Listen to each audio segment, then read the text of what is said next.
Hey Bear Buddies, welcome to Volume 47 of Furberries Fables. If you enjoy it, please show your support by hitting the like button, and if you're new here, please consider subscribing. Today's story is Myopia by Raymond Beaman. Whatever it was still there. I could just feel it. I just knew. It was watching us. It was waiting. It was hunting. We both stopped still as the dirty fear grew horridly from within. Somewhere out there, somewhere in the darkness outside of our view, just waiting for the opportunity it lurked. Somewhere out there, death waited patiently to greet us. Did you see what it done to Andrew? Did you see? I did not answer him. I could not. After all, my mind had been destroyed by the sight of my friend as he was eviscerated in front of us. It was quick and it was precise, and when it struck, it tore him apart. It killed him. It killed him, Toby. Oh my God, it broke him apart. Tom's words moved past me and blended nicely into the background. They moved outward from our position, a hushed whisper of a frenzy as he struggled to regain his composure. My attention drifted. There was no time to reassure him. I could see it moving towards us. Tom, quiet. It's there. It's moving closer. The fear within his eyes was instant. I could see it as it moved over him, sullying the senses and crippling the mind. Almost immediately, he began to weep. I'm not ready, Toby. It cannot end like this. Please help me. I don't want to die. Please, I don't want to die. My mind hazed as I watched it move closer towards us. My heart strained and my limbs trembled as I frantically attempted to reassure my friend that everything was going to be okay, even though deep down, I knew that it was not. We're going to be okay. Tom, listen to me. You have to listen to me. You and I are both going to get out of here alive, I promise. We are not going to die here. You are going to be fine. We can make it. You just have to trust me. I watched on as he desperately sucked at each breath as a warm, fresh tear fell from one of his eyes. He turned suddenly to me, his lips quivering as the plea escaped him. What do we do? What do we do? I had already seen the small space across from us. It was there, and we could make it. I knew that it would be risky. I knew that it was far, but I also knew the damage that thing could inflict. I knew what would befall us if we did not move. We could not wait to be caught. We could not wait. Our time was running out, and we had to make a move. Over there. Did you see it? Tom's eyes moved in the direction, his gaze falling upon our escape. He nodded slightly as another tear left him.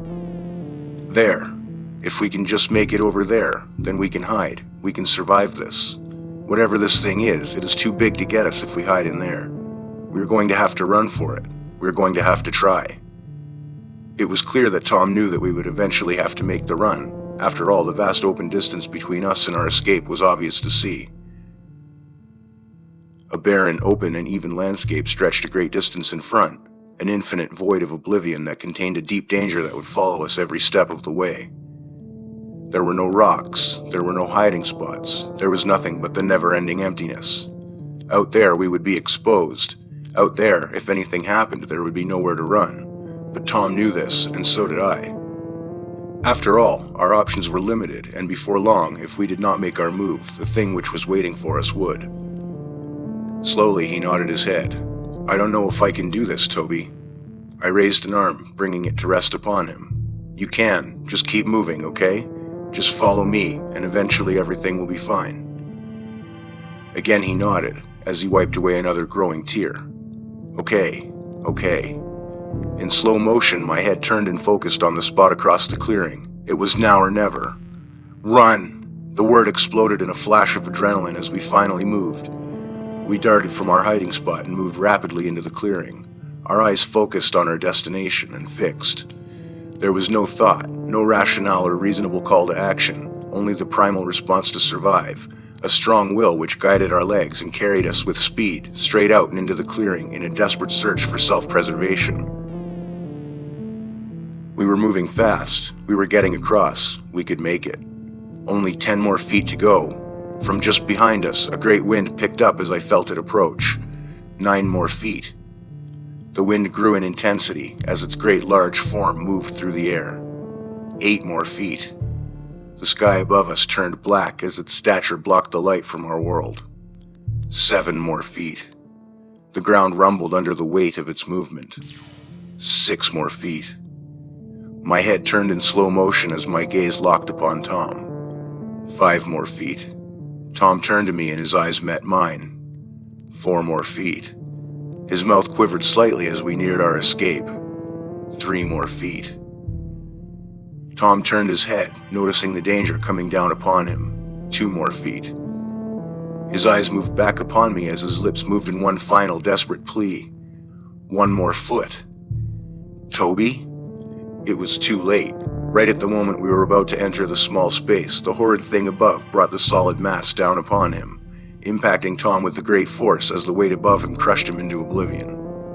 His leg, which was just outside of the impact zone, tore from his body as the rest of him was caught constricted beneath the mass, crushed, destroyed. The thing above quickly brought the large object back up as I entered the small space, just in time for me to see the horrid mess of parts which remained of my friend stuck in a horrifying pile on the floor. No more than shattered remains of what used to be.